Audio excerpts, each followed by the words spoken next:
가장 지금 시장에서 제일 신경 쓰이고 제일 주시해야 되는 게 뭐냐? 미국의 그 주식 시장이 그 밸류에이션 상으로 너무 고평가돼 있다. 네. 그 거품이다. 네.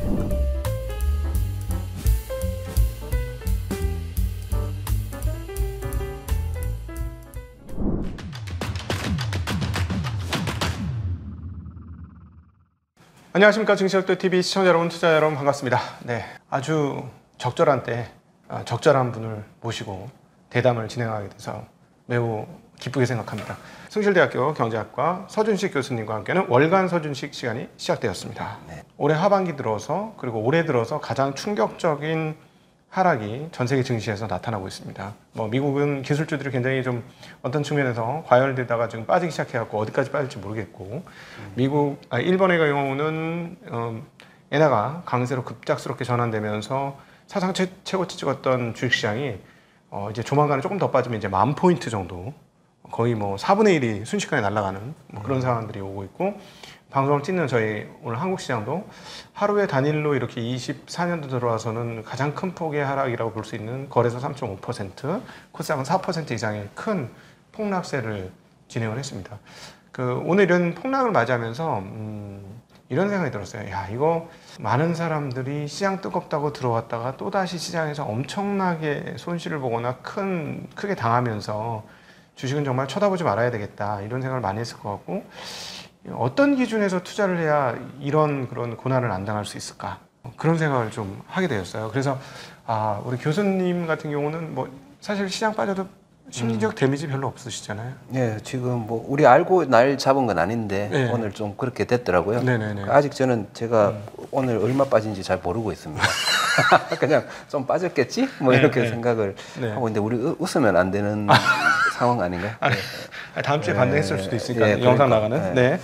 그런데 저는 얼마 전에 또 어디서 이렇게 물어보더라고요. 가장 지금 시장에서 제일 신경 쓰이고 제일 주시해야 되는 게 뭐냐? 내가 인플레이션 이런 거, 금리 이런 거는 별 큰 상관관계가 없다. 네. 앞으로 장기적으로 봤을 때는. 그럼 뭘 신경 쓰냐라고 했을 때 제가 어떤 얘기를 했나 하면, 미국의 그 주식 시장이 그 밸류에이션 상으로 너무 고평가돼 있다. 네. 그 거품이다. 네. 그리고 미국의 그 의사 결정자들, 그 사람들 입장에서는 이 거품을 어느 정도 빼줘야 되는 게 미국 경제를 위해서는 꼭 할 일이다. 내가 만약에 지도자라면 그걸 지금 고민할 거다. 네. 그래서 그거를 어떤 식으로 할 건지 그런 고민을 좀 해볼 필요가 있다. 그리고 우리나라는 거품이 아니잖아요, 지금. 네. 근데 미국의 거품이 빠질 때 우리나라 시장도 덩달아 빠질 것이고, 그러면 그 덩달아 내가 가지고 있는 주식도 좀 빠질 것인데, 그러면 내가 그거에 대응하기 위해서 내 주식을 좀 많이 팔아야 되나? 이런 고민도 좀 하긴 했었어요. 했었는데 그거는 사실 모멘텀 투자가들이 하는 거잖아요. 네. 주가가 빠질 것 같으니 나는 팔겠다. 이거는 내 철학이 아니죠. 제 철학은 가치보다 가격이 어떠냐, 이거를 계속 비교하면서 투자를 하는 건데, 그래서 그것도 아닌 것 같더라고요. 미국 거품이 빠지면서 이렇게 덩달아 빠질 것인가 파는 것도 아닌 것 같고, 그렇지만은 다행히 최근에 제가 가지고 있는 그 금융주들 중심으로 한 주가들이 많이 좀 올랐기 때문에 그러면 밸류에이션이 좀 안 좋아지잖아요. 예, 배당 수익률도 낮아지고, 그래서 한 10%에서 20% 정도는 제가 이제 매도를 할 것이다. 그런 얘기도 하고, 그 정도 현금을 조금 마련해서, 저 같은 경우는, 왜냐하면 본능적으로 가치 투자자는 주가가 오르면 줄이기 시작하고, 주가가 내리면 늘리기 시작하고 하는 그 본능이 있잖아요. 그러니까 거기에 충실히 따르다 보니 지금 어느 정도 현금이 마련되어 있는 상황에서, 그렇다고 그래도 대부분은 주식이죠. 그래도 주가가 빠져주니 약간 고마울 따름이다. 또 요 현금, 만약에 주가가 과하게 이번에 빠진다면 난 또 충분히 그 현금화한 거를 다시 주식 매수에 사용하겠다. 이런 생각 정도를 하고 있고요. 그리고 지금 이 미국의 주가 하락은 필요한 주가 하락이에요. 주가 하락이 뭐냐면 다들 보면 금리 인하를 원하시잖아요. 네네. 원하고 시장에서 원하고 막 그래서 채권 금리 빠지고 뭐 올해 초에는 뭐 좀 약간 과간이더라고요. 뭐 6번을 내리니 7번을 그렇죠. 내리니 네, 7번까지 계산했었어요. 네. 채권 시장에서. 그런데 주가는 뭐 계속 오르고 있는데 네. 그런데 지금까지 이때까지 주가가 막 계속 오르고 있는 이런 주식 상승장에서 네. 금리를 인하해 준 적은 없거든요. 그래서 저는 아니 주가도 좋고 경제도 뭐 나쁘다 소리가 없고 이런 상황에서 어떻게 저렇게 많은 금리 인하를 물론 금리 수준이 높기 때문에 어느 정도 내릴 필요는 있지만은 그래도 저렇게 많은 기대는 좀 과한 기대다라는 네네. 생각을 했었고요. 네. 그러면 이제 연준이의 입장에서도 지금 금리 수준이 어느 정도 좀 높다는 거를 인정을 하고 있을 거예요. 그렇죠. 과거 이렇게 히스토리를 봤을 때 그러면 좀 빼주고 싶어. 금리를 좀 인하를 시켜줘서 이 정도면 부채도 줄어들고 주가도 좀 조정을 받고 이러겠지. 그러면 그럴 때 좀 금리를 내려줄게라는 생각을 가지고 있었는데 생각지도 못한 상황이 벌어지는 거죠. 자금이 미국 시장으로 막 들어오는데 채권 시장으로만 들어오는 게 아니고 주식 시장으로 막 계속 들어와. 네. 들어오면서 주가는 생각만큼 막 빠져주지도 않고 주가가 빠져서 뭐 좀 힘든데요. 빨리 살려주세요. 이러면 금리 내려주려고 하는데 계속 주가가 올라. 그러니까 그 명분이 없는 거예요. 주가를 그 금리를 인하해줄 명분이 없어서 아마 연준이는 그게 제일 고민이었다고 나는 그렇게 생각을 하는데 그렇다면 그런 상황에서 지금 이렇게 주가가 어느 정도 빠져준다는 거는 주가가 빠져준다는 거는 연준이한테 금리 인하를 해서 그거를 좀 막을 수 있는 그런 빌미를 준다. 그런 차원에서는 어느 정도는 필요한 조정이다. 네. 그래도 지금 1년을 보면 미국 주가가 많이 올랐거든요. 지금 나스닥 지수가 이렇게 뭐 지금 한 주간 폭락을 했어도 7월 달부터 해서 가격이 많이 떨어졌지만 여전히 연초 대비 12% 이상 현재 시점으로 올라 있습니다. 그렇죠. 예, 연간 12%면 절대 적은 수준이 아니에요. 적은 건 아니고요. 네. 그리고 이번에도 보니까 참 대단한 게 이거를 참 가장 먼저 눈치채고 주식 비중을 줄인 분이 계시죠. 네. 저의 네. 멘토이신 버핏 할아버지께서는 네. 이미 많이 줄이는. 네. 애플은 비중을 굉장히 큰 폭으로 줄였고요. 10몇 프로 이상, 그 큰 주식을 10% 이상 줄였으니까 엄청나게 많이 줄였고, 뱅크 오브 아메리카도 두 번째로 많이 갖고 있는 주식인데 꽤 줄였습니다. 금융주까지. 금융주가 지금 최근에 좀 다시 올랐는. 대형 은행주들은 굉장히 좋았습니다. 그러니까 이제 버핏 같은 그런 가치 투자자의 본능은 또 비싸면 팔고 싸면 사는 그런 본능을 숨길 수가 없어요. 네. 그래서 본능적으로 그런 식의 이제 매매가 운영이 되는 거죠. 그래서 이제 두 가지를 한번 여쭤보도록 하겠습니다. 일단 거시적으로는 미국 경제가 왜 그 주식시장에 오히려 조정하는 게 건강하게 되는 건지와 그리고 또 아까 버핏이 본능이라고 했는데 그 본능에 대한 이야기를 한번 나눠서 해볼 생각인데요. 그 사실은 말씀하신 대로 이제 따져보면 미국 연준은 누구보다도 연착륙 경기가 이제 좀 뭐랄까 이 과열이 좀 식으면서 그렇지만 무너지지 않고 침체에 빠지지 않고 이런 걸 원할 텐데 작년 후반부터 해가지고 올해 상반기에 드러난 흐름들 보면 한국에서도 1분기 지금 외환 유출입 한국은행에서 발표한 걸 보니까 1분기에 408억의 외국 자산이 더 늘어났어요. 그렇죠. 예. 그럼 408억 달러입니다. 408억 원이 아니고. 네. 그러면 한국 돈으로 대략 5천억 이상의 돈이 미국 시장에 아마도 딴 시장은 아닐 테고 가장 확률이 높은 건 미국 시장에 채권과 주식으로 넘어갔을 거고 1분기보다 2분기가 훨씬 분위기가 험했었거든요. 미국으로 가야 된다. 그러면서 어떻게 국장 탈출은 지능순. 그렇죠. 그래서 제가 기억나는데 제가 뭐 금융주 얘기나 하고 그 대한민국 주식이 제일 쌉니다 이런 얘기하고 댓글에 좀 안 좋은 얘기가 아직도 국장에 있나 맞아. 뭐 그런 얘기를 하던데 그렇죠. 그렇게 많이 빠져가 그러니까 많은 분들이 그렇게 투자를 그렇게 하고 있으니까 어떻게 보면 제 얘기는 좀 많이 거슬리셨던 거죠. 예. 근데 사실은 연준 입장에서는 말씀하셨던 대로 이제 좀 안착이 되고 그랬으면 좋겠는데 물건값은 떨어지는데 이 서비스값은 안 떨어지고 서비스값 안 떨어진 거 따지고 보면은 뭐 401K라든가 자산 가격이 올라갔고 돈 쓰는 거 그 사람들은 걱정이 없는데 문제는 뭐냐면 자산을 하나도 안 갖고 있는 노동자들 입장에서는 자산 가격 올라가지고 인플레이션 올라가는 건 자기네들은 실질소득 감소잖아요.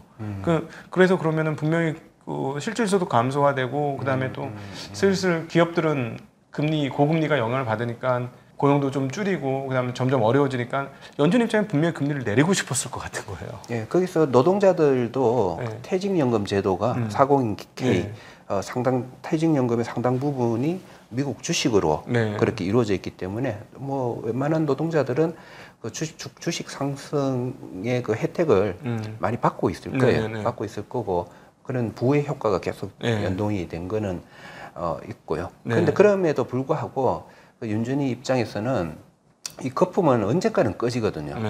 밸류에이션 그러니까 이 기업들이 버는 돈, 미래에 버는 돈과 현재의 자산 가치에 비해서 너무 과도하게 주가가 그 있으면 그거는 깨질 수밖에 없는 게 과거 역사를 통해서 우리가 알 수 있는 거고 좀 지금 최근은 정말 그런 수준까지 이제 와 있으니까 그런 게 깨지면서 경제가 망하잖아요. 경제가 잘못되기 때문에 그 경제를 책임지는 연준이나 그리고 그러니까 뭐 파월이나 저 앨런 같은 분들은 그걸 걱정을 좀 많이 하고 있었을 거예요. 알고 있었고, 지금 이번에 조정은 오히려 좀 그분들한테는 한숨 돌리게 하는 그런 시장이 아니었나. 오히려 이렇게 빠지면 이제 금리 내리기가 조금 편해지는 대목이겠죠? 편해지죠. 왜냐하면 주가가 계속 오르고 있는데 금리를 내린다는 거는 주가 더 올라라 이 말이니까. 그러면 주가가 더 오르고 더 거품이 생기고 더 이제 파국으로 치닫게 되는 거를 그분들은 알 거예요. 알 거고. 그래서 그러면서 또 막 너무 금리를 올리거나 또 너무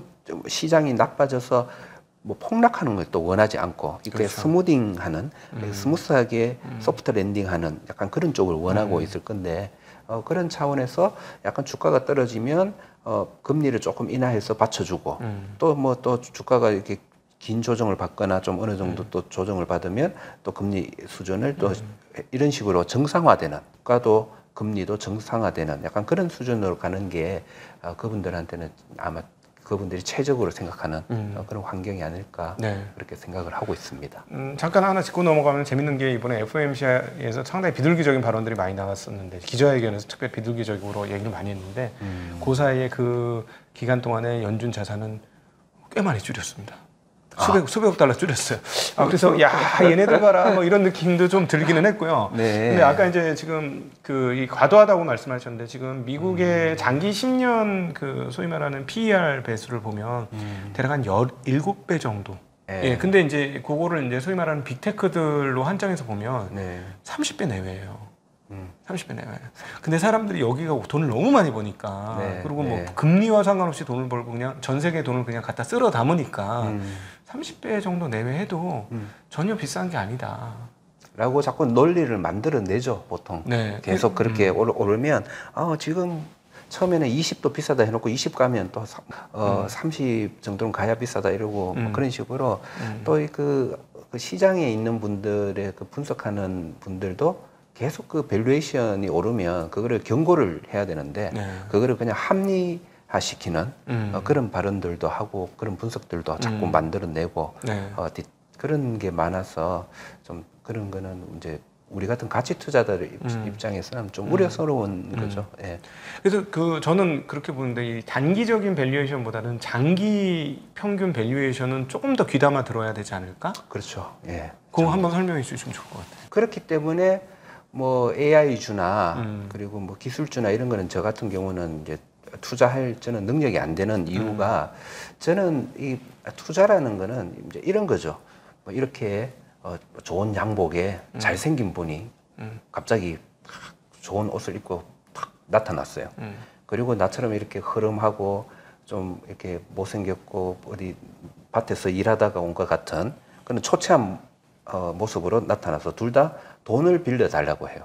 그러면 대부분 사람들은 옷을 잘 입고 이런 사람들한테 돈을 잘 빌려주는 네네. 심리가 있는데 네. 그 사람 문제는 뭔가 하면 그 사람은 오늘 처음 봤어.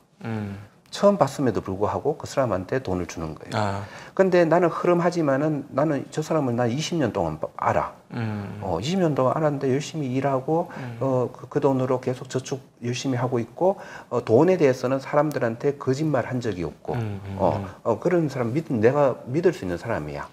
그럴 경우에 나는 그 과거를 보는 거죠. 그렇죠. 그 사람 과거의 ROE나 EPS나 다 좋아요. BPS의 증가율 이런 것들 다 보면서 이 사람은 과거에 이렇게 해왔으니까 앞으로도 이렇게 가네. 그러면 요게 계속 이어져서 10년 뒤에는 어느 정도 이 사람의 부자가 돼 있겠네. 부가 쌓여 있겠네. 그걸 이제 계산을 해서 네. 그보다 지금 가격은 너무 싸네. 이제 이렇게 투자하는 방식이에요. 그래서 과거 10년 동안 적자가 한 번이라도 나면 거의 투자를 안 해요. 그게 이유가 뭔가 특별한 이유가 없이 그냥 뭐 경기라든지 경제 사이클이라든지 이런 것 때문에 적자가 났다 그러면 아예 쳐다보지도 않아요. 그런 투자를 하고 있거든요. 그 과거 10년 정도를 보고. 네. 왜냐하면 그런 일은 나중에 내가 투자하고 나서도 얼마든지 또 일어날 수 있는 거예요. 그렇지. 세상이 언제 무슨 시대 어떻게 변할지 모르니까. 근데 나 샀는데 또 적자를 보는 거예요. 그때 내가 과연 그때 주가가 하락할 때 적자까지 났어. 내가 견딜 수 있을까? 네. 저는 못 견뎌. 왜냐하면 이 적자가 또 날 수도 있고 또 날 수도 있으니까.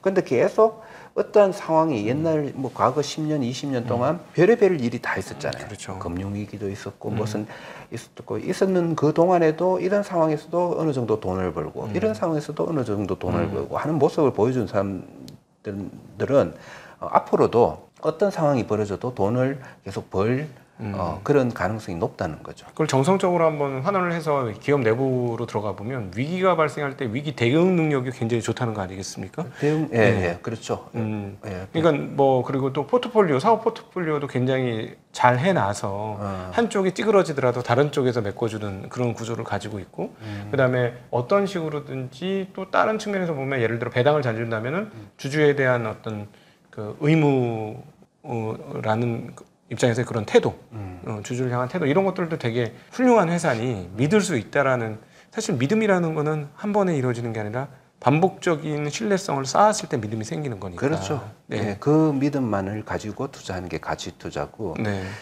그래서 버핏도 예전에 한번 그리스 위기 났을 때 인터뷰할 때 기자들이 물었어요. 그리스 위기 저렇게 나고 지금 유로 위기 난리가 나는데 왜 주식 안 팔고 더 사느냐 하니까 워렌 버핏이 뭐라 했냐면 저기 옥수수밭 이만큼 있는데 실제로 가지고 있어요. 옥수수 농장. 네. 옥수수 농장 이렇게 있는데 그 그리스 위기 때문에 내 옥수수 농장 내가 팔까? 이거예요. 네. 옥수수 농사는 어차피 지으면 옥수수들이 나고 그 옥수수는 어차피 사람들이 먹을 사람들이 있고 그래서 팔면 그게 뭐 흉년이 되고 풍년이 되고 따라 조금 다르겠지만은 거기서 어느 정도 이윤이 나오고 그런 건데 그거를 내가 왜 팔아? 과거 수십 년간 봤을 때도 계속 그렇게 장사해 왔는데 이 얘기를 그렇게 하는 거죠, 과거를. 예, 그런데 이제 새로운 테크에 대한 이제 투자가 이루어질 때는 그래서 이제 그런 거를 그래서 버핏은 이제 하지 않고요.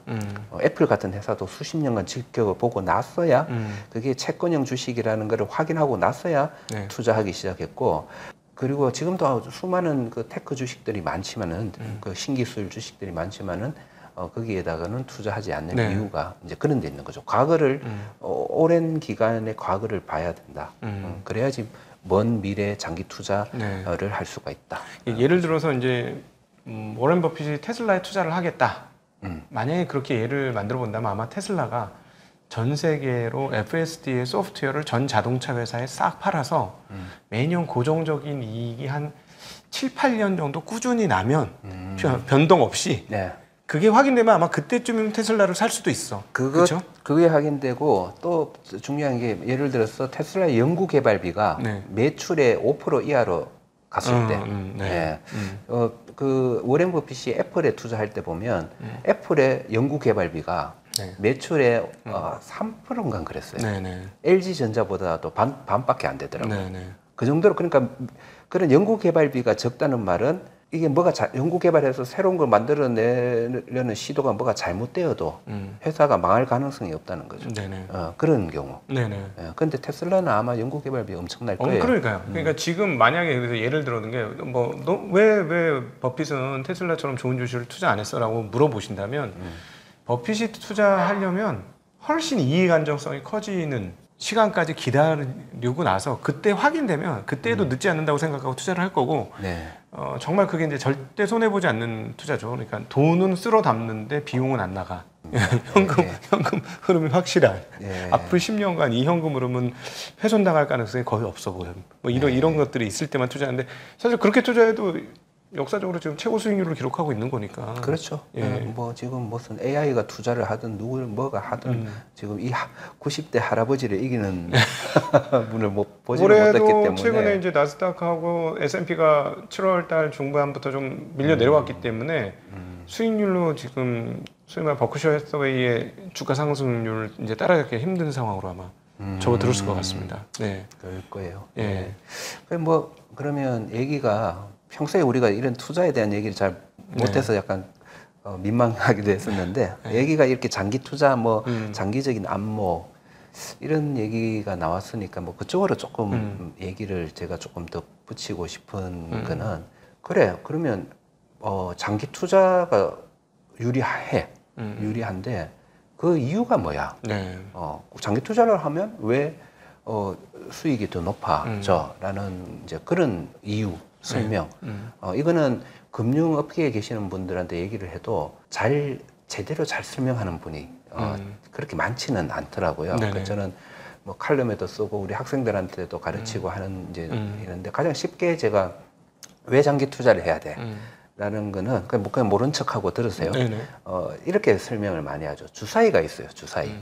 주사위가 있는데 예금 주사위가 있고 채권 주사위가 있고 주식 주사위가 있어요. 근데 예금 주사위는 어떤 그 주사위 1년 만기 주사위는 어떤 건가 하면 3자만 적혀 있어요. 주사위에. 그러면 그리고 그 주사위를 던지면 3밖에 안 나와요. 한 번 던진다는 거는 1년을 투자한다는 걸로 가정을 하자고요. 근데 투자를 하면 3. 3이 아닌 다른 수가 나올 수가 없는 거죠.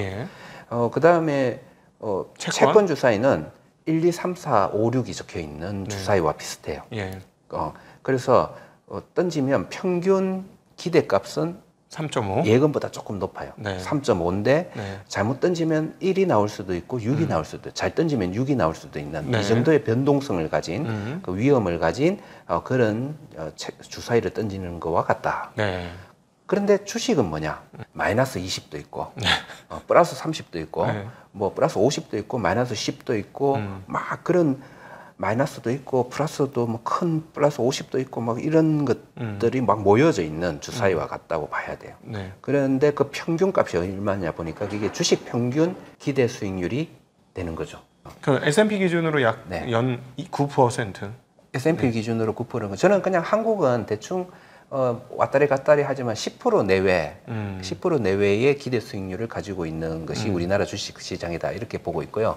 요즘처럼 이제 코리아 디스카운트가 심할 때는 좀 뭐 11% 정도 간다 이렇게 생각을 하고 있고 S&P 기준으로는 제가 잘 몰라요. 보통 이제 퍼분의 1, 시장 퍼분의 1로 시장 기대 수익률을 많이 그렇게 측정을 하긴 하죠.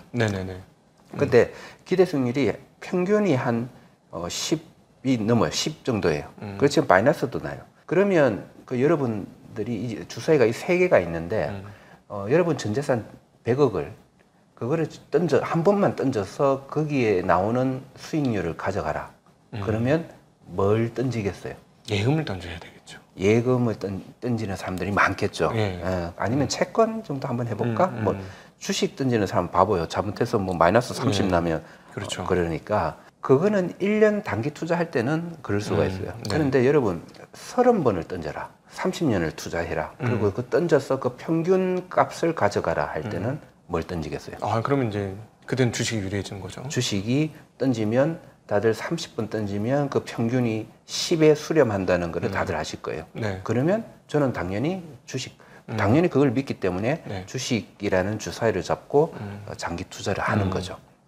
그게 이제 장기 투자를 해야 되는, 우리가 주식 같은 경우는 장기 투자를 네. 해야 되는 이유고요. 그 다음에 그러면 장기 투자를 하기 위해서는 잘 안 돼, 내 심리가. 사람의 마음은 돈을 잇도록 돼 있고 사람의 마음은 장기 투자를 하기 어렵게 되어 있어요. 네. 그러니까 이걸 어떻게 이기고 그러면 장기 투자를 할 수 있을까?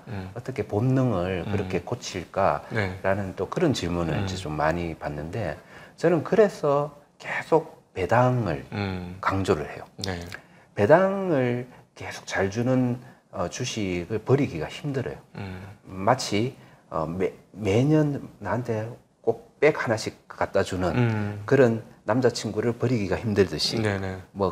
좀 잠깐 비유가 그럴지 모르지만은, 그런 선물을 계속 주는 그런 투자 대상은 버리기가 힘들죠. 장기 투자가 가능한 대상의 가능성이 높다는 거예요. 네네. 그래서 제가 계속 배당 투자하시면 장기 투자가 됩니다.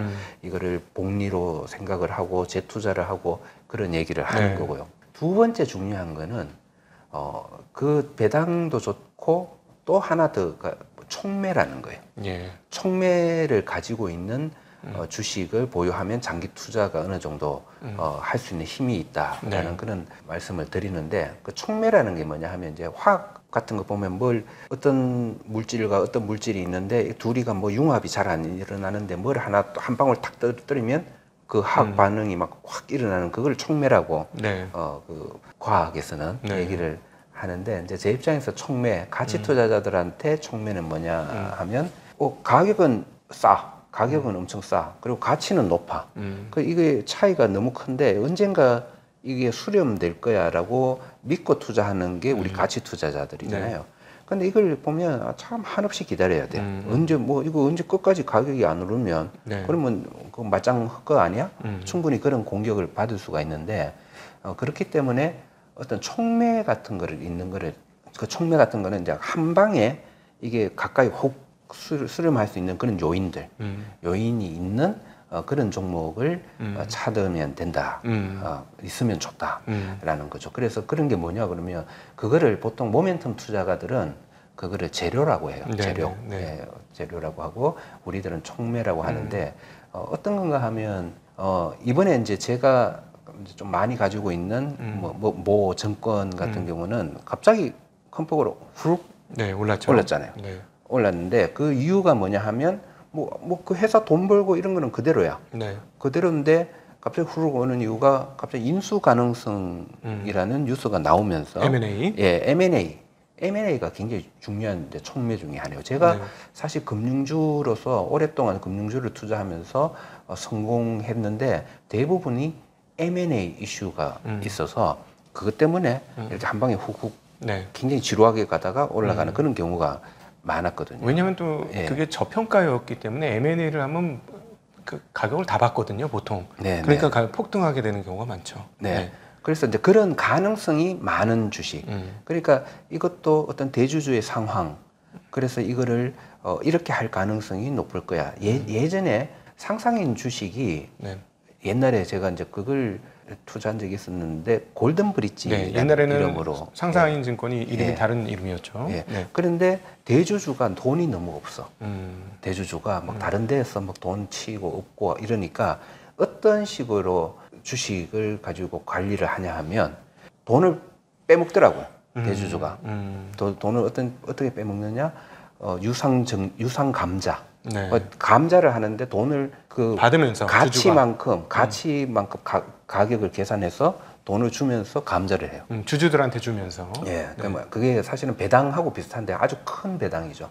그 배당도 주고, 그리고 또 무상 증자를 해요.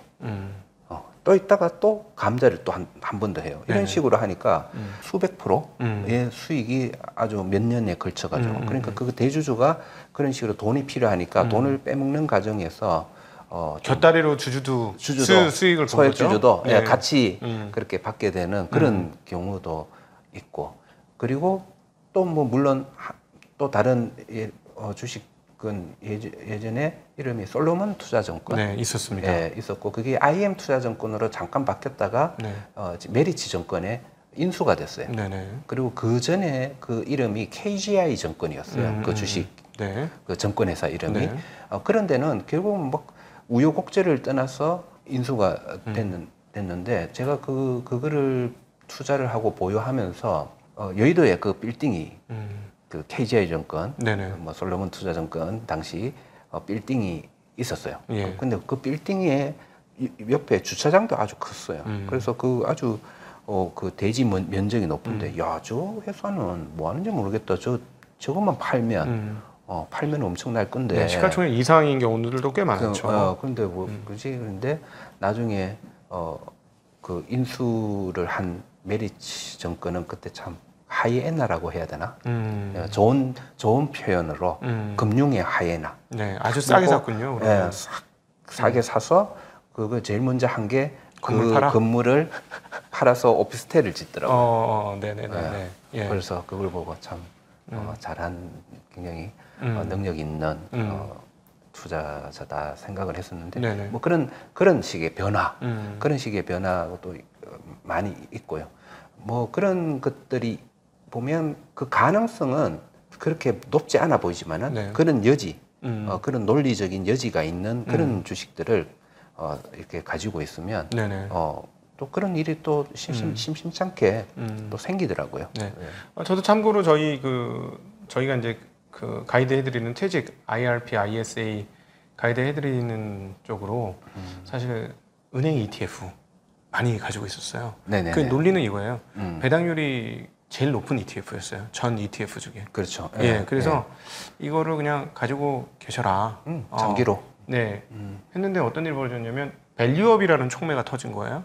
그것도 일종의 촉매가 되는 거죠. 예, 그래서 올해 뭐 엄청나게 오른 거예요. 6,000원 하던 게 9,000원으로 갔어요. 6,000원대 하던 게. 그러니까는 막 한 40% 가까이 수익이 났어요. 그래서 이제 배당률이 실질 배당률이 조금 떨어진 거예요. 한 2% 정도. 그래서 이제는 뭐라고 하냐면 좀 줄이셔도 되겠습니다. 예, 그렇게 이제 레터를 드렸죠. 그러니까 딱 똑같은 얘기인 것 같아요. 그러니까 배당률만 보고 투자를 했는데 의도치 않게 뭐가 촉매가 있어서 터지니까 네. 이게 가격까지 올라오는. 그러니까 우리는 채권 금리만 따먹으려고 투자를 했는데 그 캐피탈 게인이 얻어지는. 그렇죠. 예, 네, 네. 딱 그런 격인 거죠. 예. 예.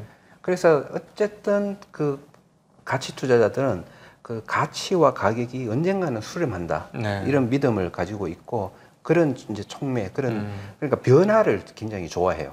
어떤 뭐 시장에서 어떤 변화가 팍 생기면 이 가치가 크게 벌어져 있는 가치와 가격의 괴리가 더 벌어진다기보다는 이게 어떤 일이 생기면 가까워질 가능성이 높거든요. 네. 그래서 이제 시간을 두고 기다리고 그게 현실화되기를 그렇게 하는 게 장기 투자고요. 네. 그리고 이 장기 투자를 하면 또 좋은 게 또 하나 있어요. 예. 장기 투자를 하게 되면 시야가 넓어지지만 어떻게 보면 굉장히 무엇이 중요한지 하는 그 핵심적인 정보만 이렇게 인식을 하는 그것만 이렇게 취하는 그런 데 익숙해져요. 그러니까 예를 들자면 시장에서 무슨 사건이 났고 뭐 어디서 지정학적 리스크가 터졌고 뭐 어떤 뭐 이상한 스캔들이 터지고 그렇죠. 이런 거는 때문에 매일 주가는 오르고 내리고 주가는 오르고 매일 뉴스는 있고 이 뉴스 때문에 이건 오르고 하지만은 장기 투자하는 사람들의 안목에서는 뭐 저거 뭐 소음인데 약간 소음으로 쓸데없는 내 투자에는 쓸데없는 정보야 하고 그거를 그냥 알고 있으면 좋죠. 알고 있으면 좋고 그런 것들을 뭐 참고하는 건 좋지만은 그거에 경거망동하지 않는 그런 능력을 장기적인 안목을 가지면 그래서 수많은 데이터와 인포메이션 중에서 정말 본질적인 트루스, 정말 돈을 벌게 하는 그 트루스를 위해서는 다 생략해야 되거든요. 네. 그거를 다 생략하는 의미 없는 정보들을 생략하는 그 힘을 주는 게 장기 투자의 안목이다 이렇게 생각을 하고 있습니다. 그래서 사실은 이런 장기 투자가 매력적으로 보이지 않을 수 있지만 접근 가능성은 매우 높은 거예요. 일반인들 입장에서도. 그렇죠. 저는 이거 왜 안 하시? 이 좋은 걸 안 하시지? 아니 제가 이제 몇 년 전부터 이렇게 금융주 얘기하니까 다른 프로에서 그러시더라고요. 그럴 때는 정말 좀 한심해 보였다. 그렇게 이렇게 재미없는 주식을 자꾸 뭐 올인을 하고 있니 하더라고요. 그래서 저는 좀 약간 놀랐죠. 그때는 그렇게 생각을 하셨구나. 네네네. 네. 근데 사실 그걸 좀 설명해 주시면 좋을 것 같아요. 이게 거북이 같은 투자잖아요. 거북이처럼 느리게 가는 것 같지만 사실은 누적으로 절대 나쁘지 않지 않습니까? 그렇죠. 그 전에 제가 기억나는 게 투자의 태도 네. 책 쓰실 때 네. 다른 투자 전문가들 네네네. 이렇게 인터뷰 하셨잖아요. 네. 하셨을 때 저한테 목표 수익률이 얼마냐라는 질문을 했을 때 15%인데요. 하니까 연 15%라고 네. 하니까 그것밖에 안 되세요? 처음에. 좀, 왜냐면 다른 분들은 뭐 30% 뭐 50% 이런 사람들이 있었으니까 상당히 많은 분들이 많으시고 그래서 저는 그거면 충분해요 라고 얘기를 했고 그게 왜냐하면 15%가 10년 하면 4배거든요. 네. 그리고 15% 수익률이 5년 가면 더블이거든요. 네. 근데 저는 그 정도면 충분하고 괜찮더라고요. 그러면 사실은 또 그런 속도로 내 자산이 그 정도의 속도로만 어떻게 보면 낮은 목표 수익률이지만 그 정도의 속도로만 계속 불어나 준다면 어떤 또 생각도 하게 되냐 하면 뭐 제가 어디 가면 맨날 묻거든요. 뭐 요즘 그 AI 주식은 어떻게 보십니까? 비트코인은 어떻게 보십니까? 그러니까 그게 좋은지 나쁜지 저는 판단할 능력이 없잖아요. 네. 그래서 저는 어떻게 대답하냐? 그거 할 필요가 없어요. 라고 항상 대답을 하잖아요. 네. 그럴 수가 있는 거죠. 그 정도 속도에 그 정도 수익률만 계속 꾸준하게만 간다면 그거는 결코 그 NVDI 뭐 수백 프로 수익률을 장기적으로 봤을 때는 전혀 부러워할 그런 수준의 수익률이 아니죠. 네. 그 꾸준한 15%의 수익률은. 예, 15년에 10배 정도를 한다고 치면 뭐 느린 것 같습니다만 그때 1%는 초기 투자의 10%인 거지 않습니까? 그렇죠. 그리고 10배 대에서의 10%는 초기 투자의 더블인 거고. 네, 그렇게 되는 거니까. 그렇게 적은 게 아니죠. 네, 그래서 계속 그리고 그 초기 투자에 돈이 불어나는 동안 또 중간에 또 투입되는 또 그들도 계속 그 속도로 계속 들어가고 이렇게 하면 그 돈이야말로 눈덩이처럼 불어나는 돈이 된다라는 거고. 그래서 사실 저는 그래서 그런 거를 매년 한두 번씩 체크를 하거든요. 내 자산의 증가 속도를 예전에 이제 월급을 많이 받을 때는 이제 월급 받은 거에서 세금 내고 나서 돈 쓴 거 계산 다 하고 그러면 얼마 정도가 투자금으로 들어갔지?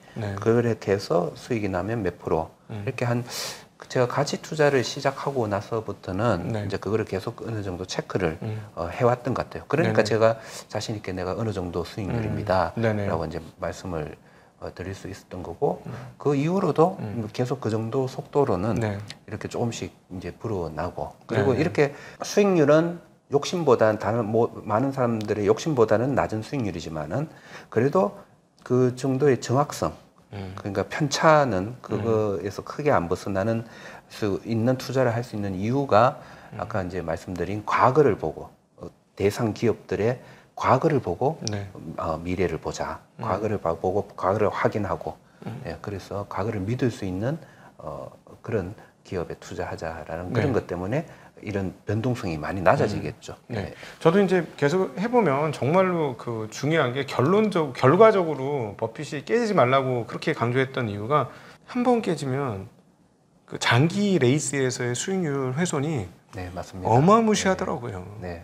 손실을 보고 거기서 끝나는 거를 얘기하는 것 같아요. 손실을 확정 짓는 거. 저도 몇 년 전에 마이너스 26%인가 났다고 얘기했잖아요. 마이너스 26%. 그거는 손실이 아니죠. 왜 가지고 있으면서 다시 오를 수 있다라는 그런 생각을 그거는 제가 그때는 그게 조정을 받을 때는 결코 손실을 봤다라는 생각을 저는 이제 하지는 않았고 그런 손실이 아니고 이거 영원히 다시 되찾을 수 없는 생각이 들면 그때는 팔아야 되잖아요. 그거는 이제 손실이 되는 거죠. 그래서 계속 배당을 주고 계속 저평가 그 내는 수익에 비해서 가격이 낮은 이런 거는 이거 떨어지지만은 언젠가는 다시 올라갈 수밖에 없어라는 거를 그거는 거의 확신을 가지고 있죠. 그런 측면에서 이제 배당이 중요한 게 일단 심지어 위안을 줄 뿐만 아니라 배당을 준다는 거는 회사가 체력이 남아 있다라는 얘기잖아요. 사실은 염치도 있고 체력도 있고.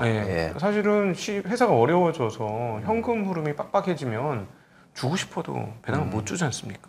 그렇죠. 대주주가 힘들 때는 배당을 많이 줄 수도 있죠. 네, 저도 그런 회사 하나 찾았습니다. 조금 이따 가서 아, 말씀드리도록 하겠습니다. 그런 게 있어요. 찾았어요. 네네.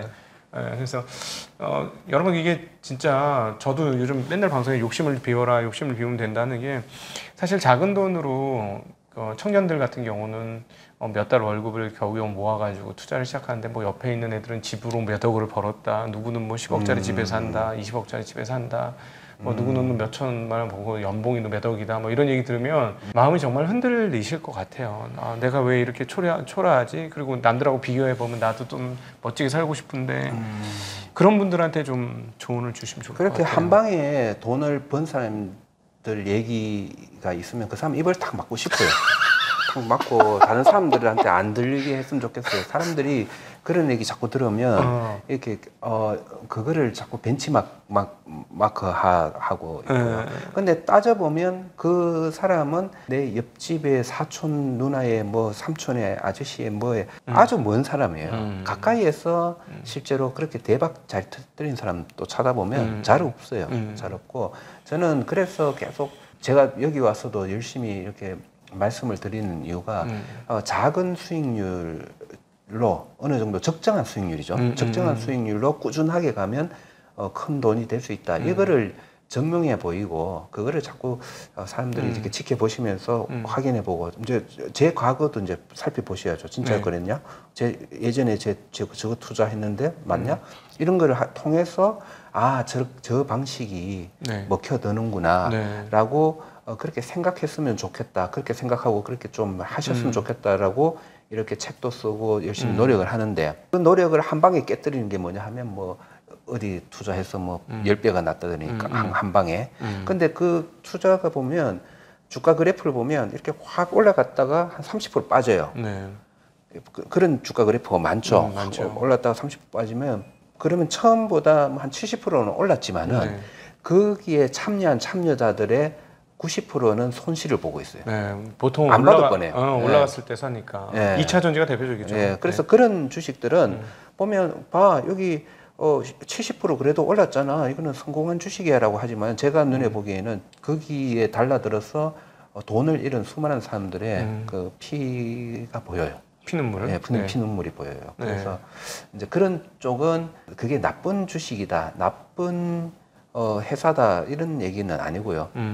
돈 잘 벌 수도 있고 미래가 창창한 회사지만은 우리 같은 초보자들이 우리 같은 그 정도의 능력을 가진 사람들, 어눌한 사람들이 저 같은 그런 사람들이 달라들어 가지고 돈을 따기에는 너무나 힘든 그런 주식이고 회사다. 저는 이제 그렇게 생각을 하는 거죠. 지금 실제로 우리 서 교수님은 뭐 증거들이 다 나와 있죠. 이런 유튜브 영상도 뭐 찾아보면 다 있고, 그다음에 이제 매년 발간하고 있는 숭실대학교 경제학과에서 발행하고 있는 이 투자 관련 지침 우리 학생들하고 만든 책. 그 벌써 이제 3번인가 4번 나왔지 않습니까? 4번 나왔죠. 네네. 그러니까 그것도 보면 거기에 다 포트폴리오가 등록돼 있어요. 그래서 그거 찾아보시면 저희 서주식 교수님 월간 서준식 이 링크 찾아가 보시면 링크도 걸려 있어요. 그거 보시라고 책이. 그러니까 충분히 뭐 증거가 있으니까 확인하실 수 있고, 그리고 계속 보신 분들은 잘 아실 거예요. 사실 20년 하고 21년에 굉장히 좋으셨고, 그다음 22년도에 빠졌고, 23년도에 회복을 했죠. 23년도에는 제 기억으로는 1년 동안 그냥 배당 수익률 정도, 배당 수익률에서 자본 손해를 봤어요. 그래가지고 한 5%대, 5, 6%대 그 정도였던 것 같아요. 그러다가 올해 지금 뭐 금융주들이 밸류업 하면서 대체적으로 못 올라도 30% 정도 오르는 주식들이 꽤 많으니까 뭐 그렇게 이제 따져보면 업종별로는 증권업이 오늘 좀 빠졌습니다만 연초 대비 한 15% 올랐고, 그다음 증권이 ETF 기준으로 한 20% 이상 올랐으니까 그렇게 해서 이제 누적으로 따져보면 20년, 21년, 22년, 23년, 24년 보면 사실 다른 주식에 비해서 떨어질 때 덜 떨어졌어요, 애들이. 그렇죠. 그거를 여러분들도 투자할 때 평소에 체크해야 되는 것 중에 하나가 나의 주식 투자 능력을 한 번씩 평가를 해야 돼요. 근데 평가하는 가장 좋은 방법은 내가 주가 3천일 때 내 재산과 그리고 시간이 몇 년 지났는데 막 3천에서 빠지기도 하고 오르기도 하고 막 이랬는데 다시 3천 왔을 때 이 재산을 비교해 가지고 어떻게 해야 될까요? 어떻게 해야 본전일까요? 플러스가 나 있어야죠. 당연히. 사실은 플러스가 나 있어요. 그냥 똑같은 돈이면 까먹은 거예요. 네. 한 6%, 7% 까먹었다 보셔야 돼요. 그래서 이거를 만약에 3년이 지났는데 3천에서 3천 가는 동안 내가 한 20, 30% 정도는 벌었어야 내가 본전을 한다. 네. 왜냐하면 이게 그냥 돈은 본전이 아니잖아요. 그렇죠. 내가 보면 부의 증가 속도 그리고 이 시장의 그 시장 가격의 증가 속도에 가면 한 적어도 한 60, 7% 정도는 올라줘야지 본전을 했다고 생각을 하고 네. 그렇게 투자에 임하셔야 돼요. 그리고 7% 수익이 잘 안 났을 때는 나는 손실을 봤다. 네. 그렇게 저는 평가를 하고 있습니다. 그러니까 지금 한 2,700 정도 되니까 지난번 2,700에서 주식을 하셨던 분이 지난번 2,700대 내 자산과 투여 없다는 기준으로 지금 2,700에서 봤을 때 손실 보신 분은 냉정하게 난 못하는구나 인정을 하는 것도 굉장히 중요한 다른 거죠. 방법을 좀 찾아야 돼요. 예, 다른 방법을 찾아야 되는 거예요. 이거는 그대로 가시면 앞으로 똑같습니다. 그죠? 예. 그런데 그렇죠. 본전을 했으면 그것도 잘한 건 아니에요. 잘한 거 아니에요. 예, 절대 잘한 거예요. 주변은 물론 10명 물어보면 한 8명은 깨져 있겠지만 네. 본전했다고 잘한 건 절대 아니고 그러니까 대략 2,600이었으면 지난번 20년 하고 21년도 에 기록했던 22년도에 기록했던 거니까 네네. 그때보다 적어도 뭐 2년이면 2년만큼 4년이면 4년만큼 수익률이 안 올라와 있으면 잘못된 거죠. 좀 그런 예. 게 자기 점검을 좀 하는 것도 필요할 것 같습니다. 네. 예. 저 밸류에이션에 대한 그 하나 더 여쭤보도록 하겠습니다. 지금 미국 밸류에이션 초반에 말씀을 하셨는데 네. 지금 버핏 지수라는 게 있지 않습니까? 저 요즘 네네. 그거 얘기를 참 많이 했는데 네. GDP 대비 자산 총액 가격이 얼마냐, 몇 퍼센트냐, 뭐 이런 걸로 따지는데 미국 지금 주식 시장이 미국 GDP가 27조인데 이게 엄청나게 크더라고요. 예. 네. 그러니까 버핏 지수로 보면 지금 고평가가 엄청나게 돼 있는 거죠. 그런데 좀 약간 바이어스도 있어요. 네. 버핏도 아마 지금은 그 버핏 지수 사용 안 할 거예요. 그거는 그 당시의 상황에 그 정도다라는 얘기고 그 다음에 그때부터 이후부터 지금까지 해서 많이 달라진 게 미국의 산업이 전체 경제가 오히려 기업에 더 의존하는 기업에 의존하는 그런 경제 구조가 되었어요. 뭐 애플, 마이크로소프트 이런 쪽에.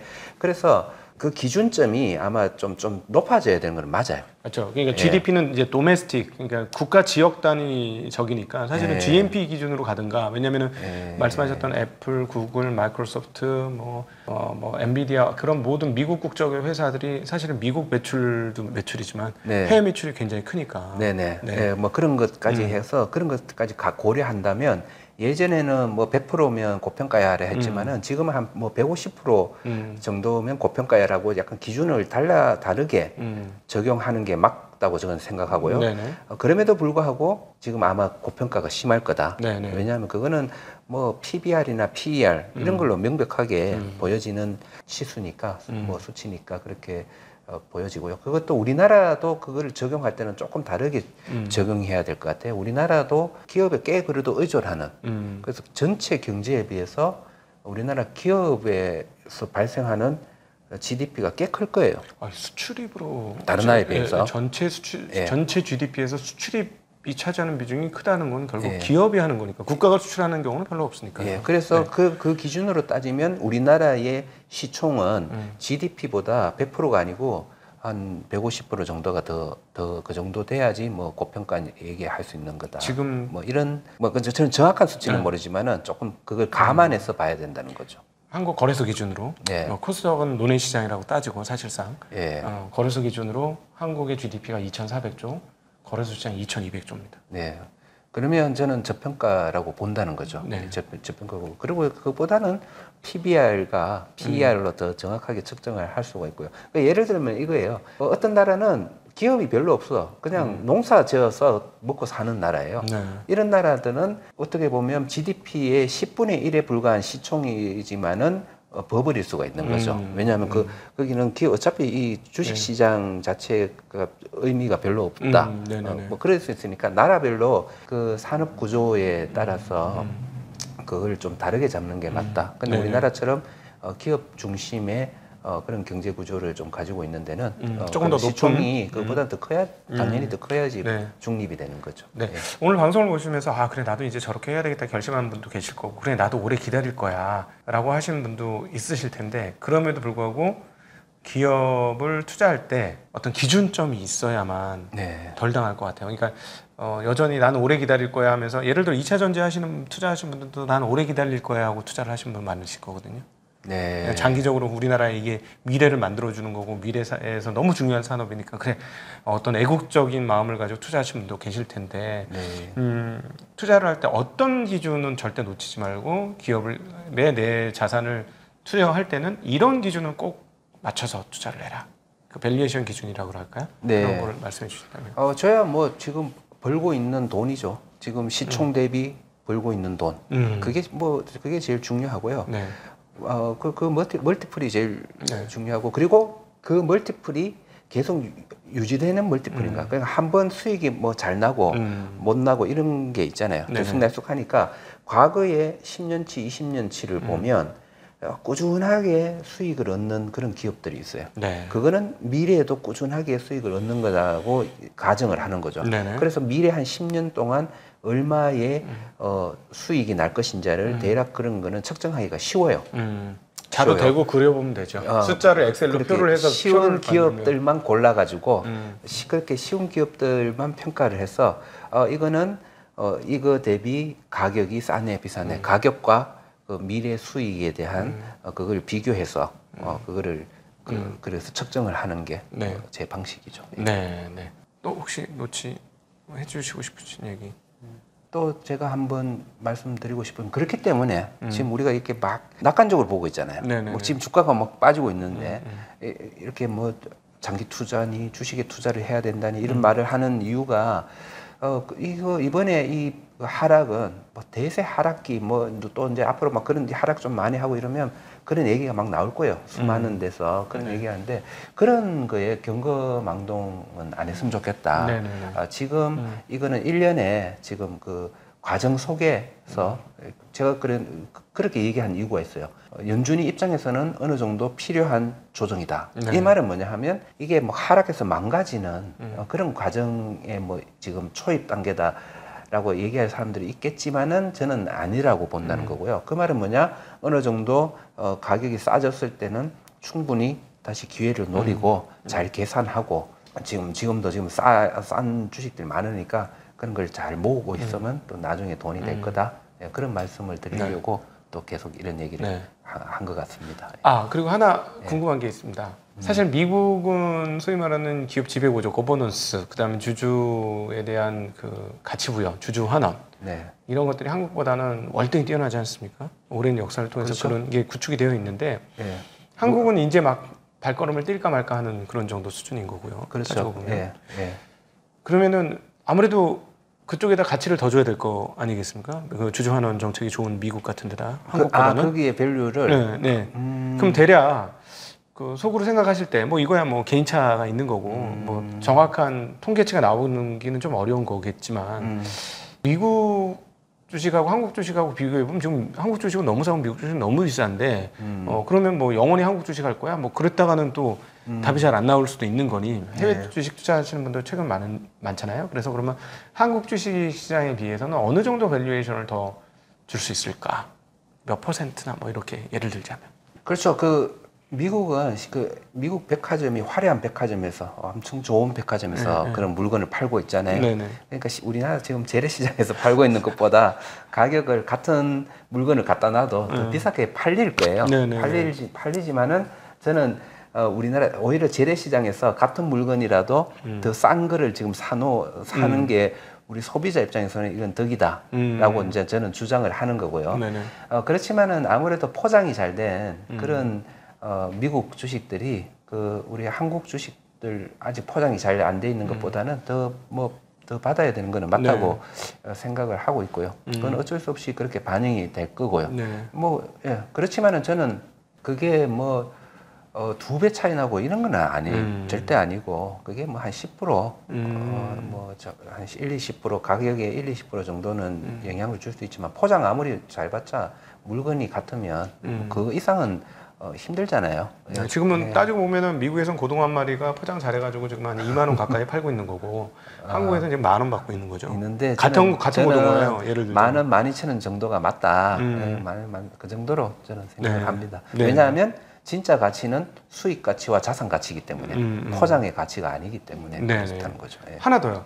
근데 거기는 자본이 많이 들어가잖아요. 전 세계 자본이 잘 들어가잖아요. 계속 들어가죠. 그 네. 노력을 2000년 초반부터 했어요. 네. 그 전까지 미국은 그 노력을 크게 시스템적으로 하지 않았는데 2000년 초반부터 그런 걸 막 하면서 그게 효과가 지금 최근 한 5년, 네. 뭐 10년 동안 쫙 나더라고요. 나고 그게 안타까운 게 그거를 우리도 했어. 그 노력을. 2005년, 6년 요때 중국 주식 엄청 들어왔었죠. 2006년 요때 우리가 뭐 했냐면 우리가 뭐 우리나라의 미래 목표를 동북 아시아 금융 허브 그거로 정하고 한국 거래소 상장도 추진하고 네, 막 네. 그런 식으로 시스템을 점검하고 다 바꾸려고 했었어요. 네. 했는데 몇 년 뒤에 그게 전부 무산되면서 좀 그게 저는 참 뼈 아프다. 네, 네. 우리나라 입장에서는 뼈 아프다.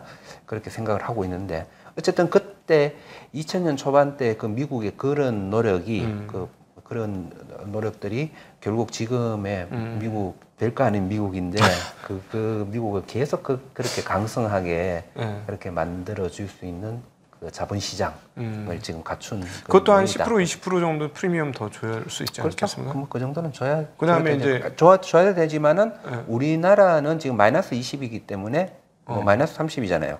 그렇기 때문에 그것만 잘 갖춰 놓으면 이제 잘 갖춰 나가 포장도 잘하고 뭐 잘 돈도 좀 들어오게 유인책을 쓰고 이렇게 하면 우리는 그러니까 기대가 크다는 거죠. 오히려 더 잘 될 수 있다. 네.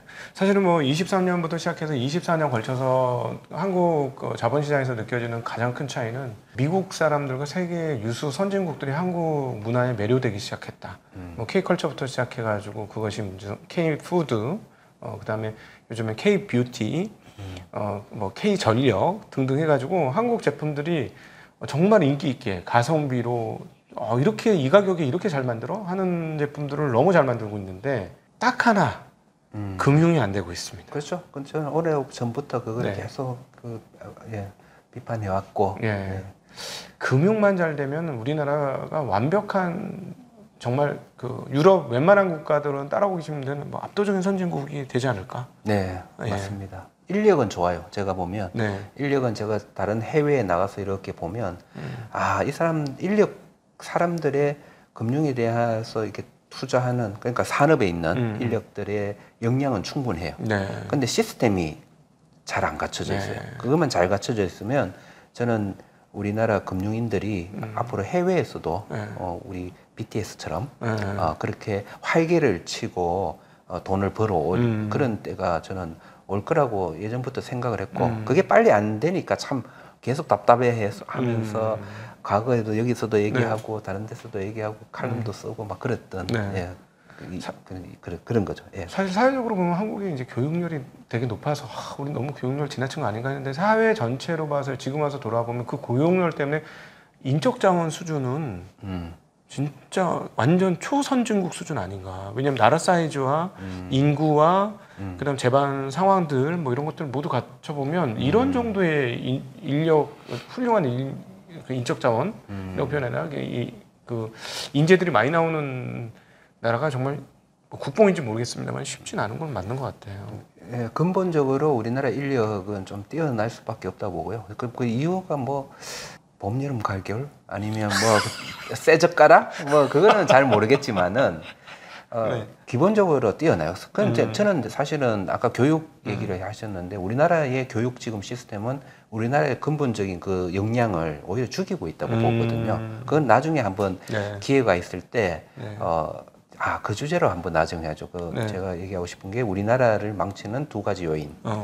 제가 옛날부터 생각을 하고 있고 그 중에 하나가 우리나라 교육이 있거든요. 그래서 그런 얘기도 나중에 한번 해보시면 좋을 것 같습니다. 오늘은 이렇게 이제 폭락한 자에서 어떻게 우리가 살아남을까 그리고 또 오래도록 어떻게 하면 좋은 투자자가 될 것인가 얘기를 나누었습니다. 오늘 우리 서정익 교수님이 저희가 항상 기치로 내건 10만 금융전사 만들기에 정말 뛰어난 그 매뉴얼을 저희한테 주고 가셨다는 생각이 듭니다. 저는 이제 우리 서 교수님하고 오랫동안 알고 지냈고, 저도 서 교수님 영향을 받아서 자산 일부를 서 교수님이 하시는 것처럼 그런 방식으로 해봤는데 정말 시간이 지나니까 빛이 납니다. 되게 느린 것 같은데 일단 다리를 쫙 뻗고 잘 수 있어요. 마음이 너무 편해. 걱정 하나도 없이 투자할 수 있다는 거예요. 여러분, 미국 시장이 이렇게 폭락을 하고 한국 시장이 폭락하면 여러분 걱정되십니까? 그렇다면 오늘 우리 서 교수님이 여러분들에게 매뉴얼로 전해주신 이 투자 방법을 한쪽에는 꼭 한번 장착해서 진행을 해보시면 저희들이 지금 하는 말이 어떤 말인지 실질적으로 체험하실 수 있지 않을까 싶습니다. 오늘 귀한 시간 만들어주신 우리 서정익 교수님께 다시 한번 감사드리고요. 함께해 주신 시청자분들께도 감사 인사드리겠습니다. 인사드립니다. 고맙습니다. 네, 고맙습니다.